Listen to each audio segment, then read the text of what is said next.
you do market research for your game? I've heard it should be the publisher's job, and I've heard it should be the indie studio does that. That's from Swaggy Sean. It's both your jobs. That's the bottom line.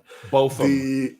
And the beauty of this is we actually had Carl from VG Insights on here. If you go back in the archives of the YouTube page, or well, it won't be on Twitch, but it'll be on the YouTube page for sure, and probably on the Facebook page. There's a article. I mean, there's a whole show that we did on how you do market research for your games. In essence, what you want to do is very similar to if you've ever bought a house or you see how a real estate agent works, at least in the US. They always have comps. So when they're selling your house, they'll be like, okay, well, here's another house that has the same similar square footage and features, and it's in your area and it's sold for this amount. So this is what we should sell yours at. You basically want to look at the different games that match up to your genre and platform, but do not go into it and say, hey, we're making this open world action RPG, and this is how many units Breath of the Wild sold, and this is how many units Skyrim sold, so this is how many units we think that we're going to sell. No, that's not realistic. You need to make sure that you're targeting games that are realistic, and you always want a low, medium, and a high, but that high shouldn't be Breath of the Wild.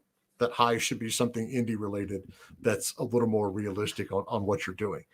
But the publisher, whether the publisher shows it to you or not, a good publisher is already doing this.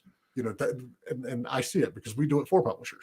We sit down, we look at a game, we go, okay, here's the comps, and we have this entire spreadsheet that Patrick, God bless him, understands way more about spreadsheets and Excel than I do. But he puts this together for our clients. And it's like, here, look, here's the comps on all these games. And there'll be 20 or 25 games in there that he comps it against.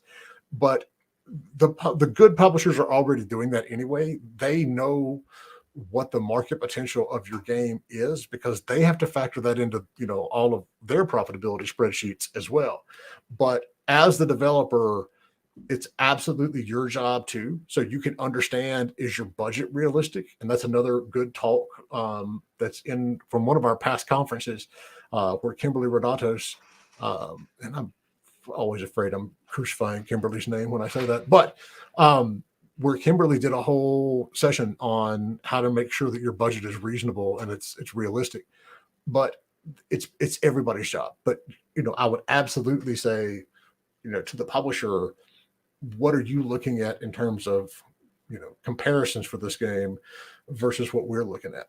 But it's a really good tool to put in your pitch deck too. It's like, look, here's whatever those little square charts are called. It's like there's 4 quadrants, but having that in there and demonstrating to the publisher that you know what you're talking about and you have looked into this too, it's a really good tool so they understand that you're serious and you know what you're doing. Right on.